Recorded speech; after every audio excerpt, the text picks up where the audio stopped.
সারা দেশে লোকসভা ভোটের 4 দফা ইতিমধ্যে হয়ে গিয়েছে। সোমবার 20 মে পঞ্চম দফায় সারা দেশের সঙ্গে ভোট রয়েছে বাংলার 7টি লোকসভা আসনে। এই আসনগুলির মধ্যে রয়েছে হাওড়া, উলুবেড়িয়া, হুগলি, আরামবাগ, শ্রীরামপুর, ব্যারাকপুর, বনগাঁ।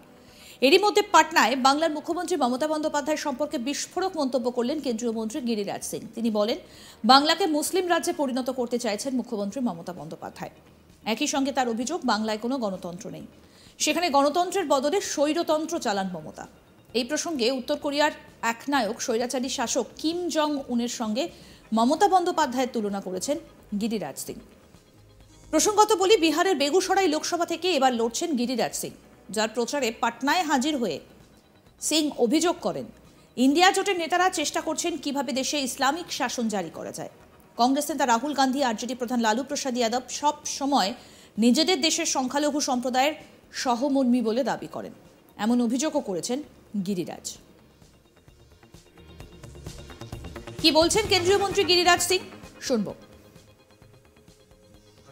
पश्चिम बंगाल में मैं कल भी कहा, आज भी कह रहा हूं कि बंगाल में लोकतंत्र समाप्त हो गया है। बंगाल में संघीय ढांचा समाप्त हो गया है। बंगाल की मुख्यमंत्री लोकतांत्रिक नहीं होकर के वो डिक्टेटर की भूमिका में है और अपने को समझती है कि ये भारत से कटा हुआ है। ये किम जोंग की तरह ट्रीट करती है, कोरिया के प्रेसिडेंट की तरह। देश में लोकतंत्र को बचाना है तो ममता बनर्जी की सरकार को खत्म करना पड़ेगा, जनता को। नहीं तो वहां एक तो इस्लामिक स्टेट बनाने पर लगी हुई है ममता, और दूसरा वहां लोकतंत्र समाप्त। কেন্দ্রীয় মন্ত্রী গিরিরাজ সিং দাবি করেছেন, পশ্চিমবঙ্গকে কিভাবে মুসলিম রাজ্যে পরিণত করা যায় সেই চেষ্টা করছিলেন মমতা বন্দ্যোপাধ্যায়। 2021 সালে বিধানসভা নির্বাচনের আগে মমতা বন্দ্যোপাধ্যায়ের মন্ত্রিসভার এক সদস্য সাংবাদিককে বাংলার মিনি পাকিস্তান ঘুরিয়ে দেখাবেন বলে মন্তব্য করেন। এর থেকেই প্রমাণিত পশ্চিমবঙ্গকে মিনি পাকিস্তান করার পরিকল্পনায় ছিলেন মমতা বন্দ্যোপাধ্যায়। গিরিরাজ সিং এর নিশানায় মমতা বন্দ্যোপাধ্যায়ের মন্ত্রিসভার সদস্য ফিরহাদ হাকিম।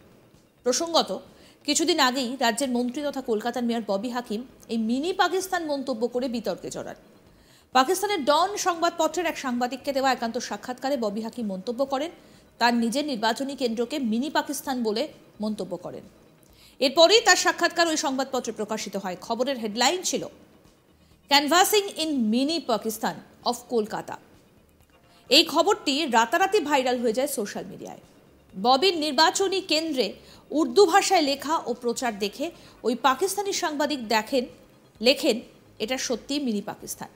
এই বিষয়ে বিতর্ক হতেই ববি হাকিম মন্তব্য করেন, প্রধানমন্ত্রী নরেন্দ্র মোদী যখন পাকিস্তানে যান তখন কোনো বিতর্ক হয় না, কিন্তু তিনি যখন কোনো মন্তব্য করেন তখন সেটা নিয়ে বিতর্ক হয়। এটা কি তিনি মুসলিম, তাই তার মন্তব্য নিয়ে এত বিতর্ক তৈরি হয়? বেঙ্গালুরুর রামেশ্বরমের ক্যাফেতে বিস্ফোরণের ঘটনায় বাংলার কাঁথি থেকে দুজনকে গ্রেফতার করে জাতীয় তদন্তকারী সংস্থা এনআইএ। এই ঘটনায় প্রতিক্রিয়া জানিয়েছিলেন বিরোধী দলনেতা শুভেন্দু অধিকারীও। শুক্রবার এয়ারপোর্টে 12 এপ্রিল সকালে তিনি জানান, পশ্চিমবঙ্গ আন্তর্জাতিক অপরাধী জঙ্গি, তাদের মুক্তাঞ্চলে এটা বারে বারে প্রমাণ হয়েছে। এর আগে সিপিএম এর সময় পাঞ্জাবের বিচ্ছিন্নতাবাদী লোকেরা লুকিয়েছিল, চপারে করে এসে তাদের এনকাউন্টার করেছিল পাঞ্জাব পুলিশ। পরবর্তীকালে বঙ্গবন্ধু মুজিবুর রহমানের ফাঁসির দণ্ডাদেশ প্রাপ্ত খুনি এ রাজ্যে লুকিয়েছিল। এটা স্বাভাবিক যে গোটা ভারতবর্ষে যত এই ধরনের বিচ্ছিন্নতাবাদী ঘটনা ঘটে তার সেফ জোন এটা। আগে সিপিএম করতো, এখন মমতা ব্যানার্জি এটা করছে। মমতা ব্যানার্জি নিজে দেশবিরোধী কাজের সঙ্গে জড়িত সরাসরি, অভিযোগ করেছেন বিরোধী দলনেতা। শুনুন। সে হচ্ছে পশ্চিমবঙ্গ আন্তর্জাতিক অপরাধী জঙ্গি, তাদের একটা মুক্তাঞ্চল, এটা বারে বারে প্রমাণ হচ্ছে। এর আগে যদি রিকল করেন, সিপিএম এর সময় পাঞ্জাবের এখানে যারা বিচ্ছিন্নতাবাদী লোকেরা যুক্ত ছিলেন তাদের পাঞ্জাব পুলিশ চপারে করে এসে এখানে এনকাউন্টার করেছিল। পরবর্তীকালে বঙ্গবন্ধু মুজিবুর রহমানের দুজন ফাঁসির দণ্ডাদেশ প্রাপ্ত খুনি, একজন হাবড়াতে হোমিওপ্যাথি ডাক্তার হিসেবে দীর্ঘদিন ছিলেন, পরে তাকে এনআইএর সাহায্যে গ্রেপ্তার করা হয়। পরবর্তীকালে পার্ক সার্কাস থেকে মাজেদকে গ্রেপ্তার করে ফাঁসি কার্যকর করে বাংলাদেশ সরকার। পার্ক সার্কাস মানে কলকাতার একেবারে কেন্দ্রবিন্দুতে আছে এবং তিনি মাজেদ মাস্টার হিসেবে পরিচয় দিয়ে থাকেন। তাই এটা স্বাভাবিক যে গোটা ভারতবর্ষে যত এই ধরনের বিচ্ছিন্নতাবাদী ঘটনা ঘটে তার সেফ জোন এইটা। এটা সিপিএম করতো, মমতা ব্যানার্জি করছে। মমতা ব্যানার্জি নিজে দেশ বিরোধী কাজের সঙ্গে যুক্ত সরাসরি। আপনার দিল্লিতে জাহাঙ্গীরপুরীতে যে হনুমান জয়ন্তীর দিন ঘটনা ঘটেছিল, তার মূল অভিযুক্ত ফিরোজ, যে আমাকে 2রা মে হলদিয়া এসডি অফিসে আমি যখন সার্টিফিকেট নিতে গেছিলাম পাথর ছোড়ায় অভিযুক্ত। এনআইএতে এখনো দিল্লির জেলে আছে, তার বাড়ি তমলুকের একটি গ্রামে। আপনি লালটু শেখ এবং আব্দুল মান্নান যারা ফেক আই কার্ড তৈরি করত, তারা গ্রেপ্তার হয় সোনারপুর থেকে গত বছরের ঠিক একইভাবে ইন্দোরে যে সেক্স র্যাকেট পাওয়া যায় তাদের সঙ্গে বাংলাদেশের যোগ প্রমাণিত হয়।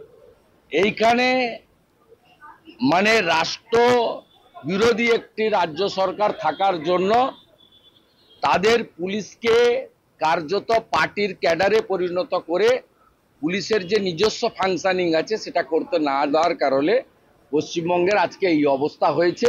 এই কারণে মমতা ব্যানার্জি 72টা জায়গায় বিএসএফকে জমি দেয়নি, যাতে কাঁটাতারের বেড়া লাগানো না যায়। আশঙ্কিত কিছু নেই, এ তো প্র্যাকটিস, সবাই জানে। হামিদুর রহমানের বক্তব্য কি, 26 তারিখের পরে আমাদের সেন্ট্রাল বাহিনী থাকবে। তার মানে ওদের সেন্ট্রাল বাহিনী কে? শাহজাহান শেখ। ওদের সেন্ট্রাল বাহিনী কে? হিঙ্গলগঞ্জের মেহেদি হাসান। ওদের সেন্ট্রাল বাহিনী কে? মিনাখার আয়ুব গাজী। ওদের সেন্ট্রাল বাহিনী কে? বাসন্তীর রাজা গাজী। ওদের সেন্ট্রাল বাহিনী কে? ফলতার জাহাঙ্গীর। ওদের সেন্ট্রাল বাহিনী কে? ক্যানিং এর শপথ মোল্লা। সারা দেশে লোকসভা ভোটের 4 দফা ইতিমধ্যেই শেষ হয়ে গিয়েছে। সোমবার 20 মে 5ম দফায় সারা দেশের সঙ্গে ভোট রয়েছে বাংলার 7টি লোকসভা আসনে। এই আসনগুলির মধ্যে রয়েছে হাওড়া, উলুবেড়িয়া, হুগলি, আরামবাগ, শ্রীরামপুর, ব্যারাকপুর, বনগাঁ। এরই মধ্যে পাটনায় বাংলার মুখ্যমন্ত্রী মমতা বন্দ্যোপাধ্যায় সম্পর্কে বিস্ফোরক মন্তব্য করলেন কেন্দ্রীয় মন্ত্রী গিরিরাজ সিং। তিনি বলছেন বাংলাকে মুসলিম রাজ্যে পরিণত করতে চাইছেন মুখ্যমন্ত্রী মমতা বন্দ্যোপাধ্যায়। একই সঙ্গে তার অভিযোগ বাংলায় কোনো গণতন্ত্র নেই, সেখানে গণতন্ত্রের বদলে স্বৈরতন্ত্র চালান মমতা। এই প্রসঙ্গে উত্তর কোরিয়ার এক নায়ক স্বৈরাচারী শাসক কিম জং উনের সঙ্গে মমতা বন্দ্যোপাধ্যায়ের তুলনাও করেছেন গিরিরাজ সিং। কি বলেছেন শুনবো। पश्चिम बंगाल में मैं कल भी कहा, आज भी कह रहा हूं कि बंगाल में लोकतंत्र समाप्त हो गया है। দেখতে থাকুন আজ তাক বাংলার ইউটিউব চ্যানেল, সাবস্ক্রাইব করুন।